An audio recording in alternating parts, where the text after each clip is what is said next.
खुसखुशीत तिळगुळाचे लाडू, तेही इतक्या सहज तुटणारे. खायला मस्त लागतात आणि अगदी महिनाभर टिकतात.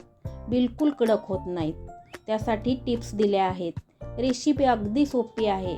तेव्हा चला करूयात पाकातले तिळाचे लाडू. लाडू बनवण्यासाठी इथं मी अर्धा किलो तीळ घेतलेले आहेत. अर्धा किलो किसलेला गूळ घेतला आहे. 100 ग्रॅम शेंगदाणे घेतलेले आहेत. 2 चमचे तूप घेतलेले आहे. 1 चमचा वेलची पावडर घेतलेली आहे आणि पाऊण चमचा मी खाण्याचा सोडा घेतलेला आहे. येथे मी कढई गरम करायला ठेवली आहे. त्यामध्ये आपण आता शेंगदाणे घालून घेऊया.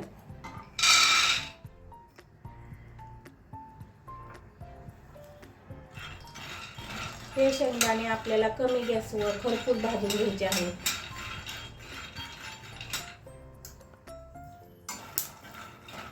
शेंगदाणे छान भाजलेले आहेत. आपण आता हे काढून घेऊया. आता आपल्याला ह्यामध्ये तीळ भाजून घ्यायचे आहेत. तीळ भाजत असतानाही आपल्याला गॅसची फ्लेम ही स्लो ठेवायची आहे.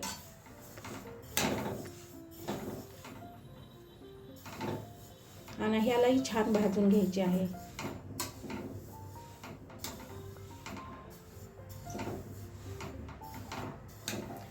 आता इथं 2 प्रकारचे तीळ असतात. एक पॉलिश केलेले आणि दुसरे बिना पॉलिशचे. तर इथं मी पॉलिश केलेले तीळ वापरले आहेत. तुम्ही बिना पॉलिशचे तीळही वापरू शकता. आपले तीळही छान भाजलेले आहेत. आता हे थंड करण्यासाठी एका ताटामध्ये काढून घेऊयात.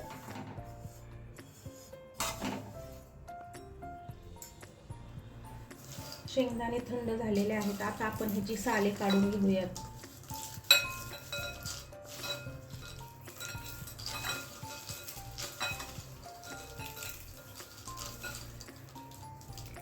आता शेंगदाण्याचे साले काढून झालेले आहेत. ते आपण एका मिक्सरच्या भांड्यामध्ये घालून त्याला जाडसर क्रश करून घेऊयात. ह्याला बारीक करायचे नाही, फक्त जाडसर ठेवायचे आहे.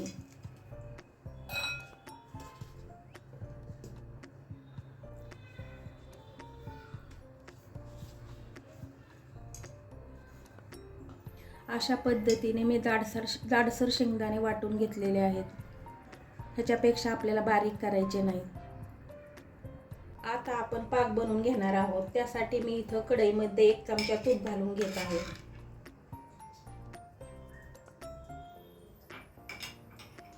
आता ह्यामध्येच आपल्याला किसलेला गूळ घालून घ्यायचा आहे.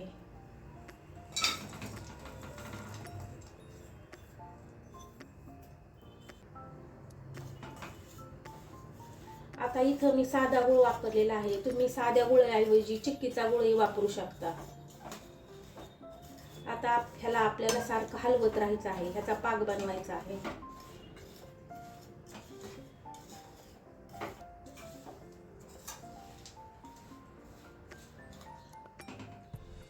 आता ह्यामध्ये मी 2 चमचे पाणी घालून घेत आहे. पाण्यामुळे आपला गूळ व्यवस्थित वितळला जाईल आणि आपला पाक एकदम छान होईल, एकसारखा होईल.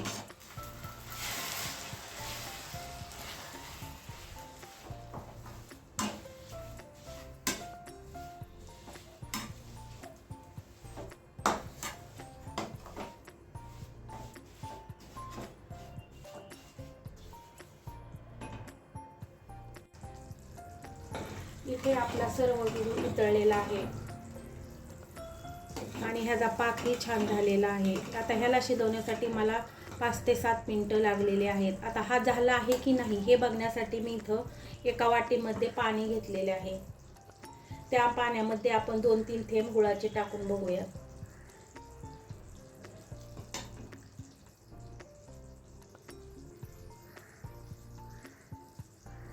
ह्याचा गोळा बनत नाही, याचा अर्थ आपला पाक तयार झालेला नाही.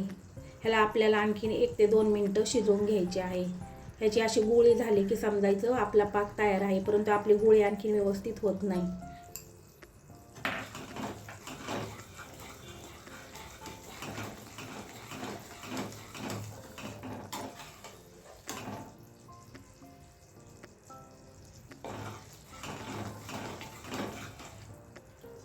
पुन्हा आपण पाक झाला आहे की नाही हे चेक करूया. त्यासाठी मी पुन्हा वाटीमध्ये पाणी घेतले आहे आणि 1-2 थेंब यामध्ये आपण टाकून बघूया.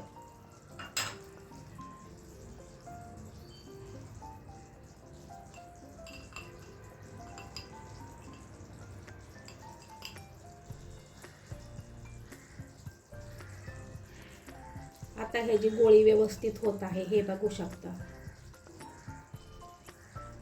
आता आपला पाक तयार आहे, त्यामुळे आपण गॅस बंद करूयात आणि त्यामध्ये आपल्याला अर्धा चमचा खाण्याचा सोडा टाकायचा आहे आणि 1 चमचा वेलची पावडर घालून घ्यायची आहे. आता हे आपल्याला चांगलं मिक्स करून घ्यायचे आहे. खाण्याचा सोडा टाकल्यामुळे आपले लाडू जे आहे ते अतिशय खुसखुशीत होतात. अशा पद्धतीने आपल्याला ते चांगले मिक्स करून घ्यायचे आहे.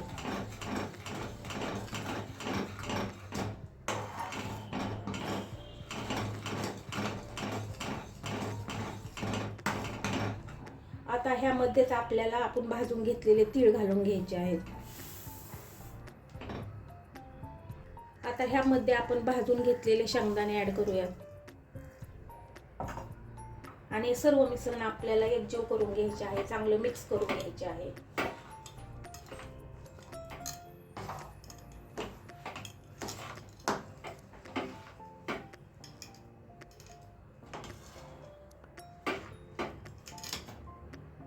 आता हे लाडू आपल्याला गरम असतानाच वळायचे आहेत, परंतु गरम असल्यामुळे ते आपल्या हाताला चटके बसतात.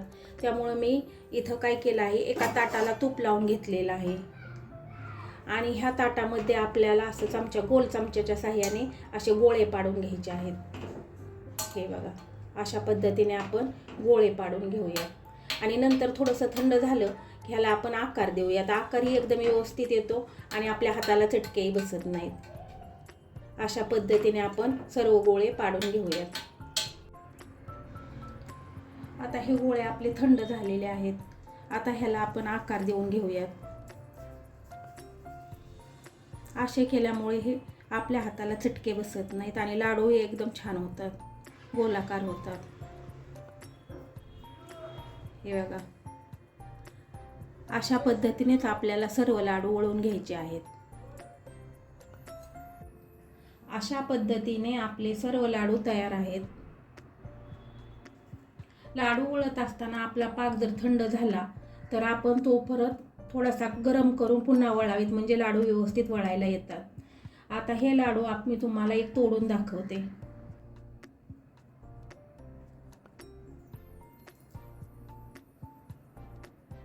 हे बघा, आपले लाडू किती खुसखुशीत झालेले आहेत.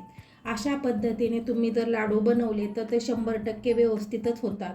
तेव्हा ह्या संक्रांतीला ही रेसिपी नक्की ट्राय करा आणि तुम्हाला आवडली असल्यास लाईक, शेअर आणि सबस्क्राईब करायला विसरू नका. पुन्हा भेटूया अशाच नवीन रेसिपीसह.